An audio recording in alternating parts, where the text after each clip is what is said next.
नमस्कार दोस्तों, स्वागत है आपका एमजी कलेक्शन शो में। दोस्तों, आज के वीडियो में हम बात करेंगे लद्दाख में भारत और चीन में चल रहे तनाव के बीच अमेरिका ने अपने दो सबसे विनाशक हथियारों को हिंद महासागर में भेजा है। ये दोनों ही हथियार दुनिया में कहीं भी तबाही मचाने में सक्षम हैं। आइए जानते हैं इन हथियारों के बारे में। हिंद प्रशांत क्षेत्र में चीन के बढ़ते दुस्साहस पर लगाम लगाने के लिए अमेरिका ने कमर कस ली है। अमेरिका ने चीन नौसेना की बढ़ती चुनौती से निपटने के लिए हिंद महासागर में अपने दो सबसे घातक हथियार भेजे हैं। ये अमेरिकी हथियार इतने विनाशक हैं कि किसी भी देश को पलक झपकते ही तबाह कर सकते हैं। इन अमेरिकी हथियारों का नाम है ओहियो क्लास की cruise missile submarine USS Georgia और aircraft carrier USS Ronald Reagan. ये दोनों ही इन दिनों हिंद महासागर में मौजूद हैं। आइए जानते हैं कि यूएसएस जॉर्जिया और यूएसएस रोनाल्ड रीगन क्यों पूरी दुनिया में तबाही का हथियार माने जाते हैं। अमेरिका की फोर्ब्स पत्रिका में रक्षा मामलों के विशेषज्ञ एच.आई. सटन ने सैटेलाइट तस्वीरों के आधार पर खुलासा किया कि अमेरिकी नौसेना की सबसे घातक पनडुब्बियों में से एक यूएसएस जॉर्जिया हिंद महासागर में स्थित US naval base Diego Garcia में 4 दिनों तक रही। परमाणु ऊर्जा से चलने वाली यह सबमरीन 25 सितंबर को डियागो गार्सिया पहुंची थी।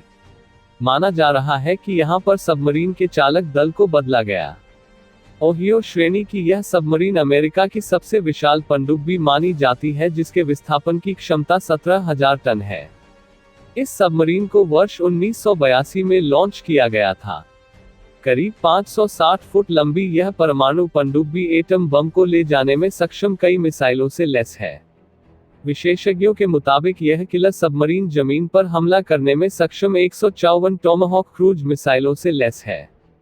इस पनडुब्बी का ठिकाना अमेरिका के जॉर्जिया में स्थित सबमरीन बेस पर तैनात रहती है। यहीं से उन्हें दुनिया भर में भेजा जाता है। अमेरिका के डियागो गार्सिया नेवल बेस भारतीय उपमहाद्वीप के दक्षिण से लगभग 1000 समुद्री मील की दूरी पर स्थित है। रणनीतिक रूप से बेहद इस नेवल बेस में अमेरिका ने अपने सबसे घातक बमवर्षक B-2 स्प्रिट को भी तैनात कर रखा है। अमेरिका ने भारत से मात्र कुछ ही दूरी पर स्थित डियागो गार्सिया में अपनी सबसे घातक पनडुब्बी को भेजकर चीन को बड़ा संदेश दिया है। दरअसल चीन ने लगातार अपने जिबूती स्थित नेवल पोर्ट और पाकिस्तान के ग्वादर पोर्ट से हिंद महासागर में अपनी स्थिति को मजबूत करना शुरू कर दिया है। ऐसे में अमेरिका ने अपनी परमाणु पनडुब्बी को डियागो गार्सिया भेजकर बड़ा संदेश दिया है। इसके अलावा भारत और चीन के बीच लद्दाख में चल रहे तनाव को भी इस पनडुब्बी की यात्रा से जोड़कर देखा जा रहा है।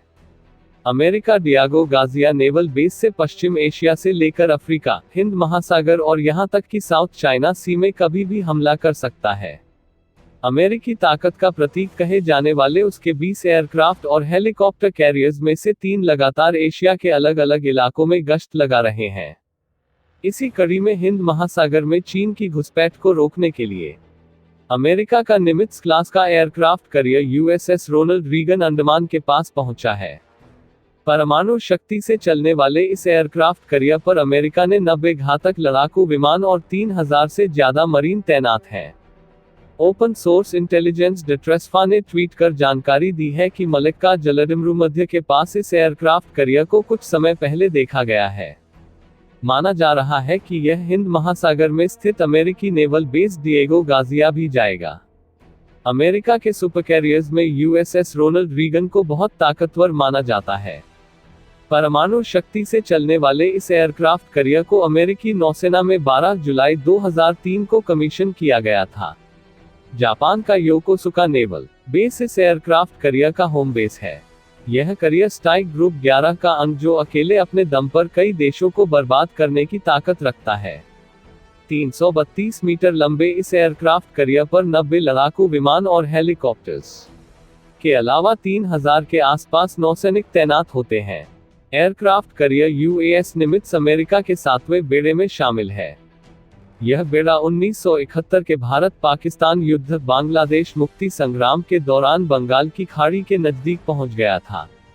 इसका मकसद बांग्लादेश में तत्कालीन पूर्वी पाकिस्तान मात खा रहे पाकिस्तानी सेना का सहायता करना था, लेकिन उस समय भारत के साथ रूस मजबूती के साथ खड़ा हो गया।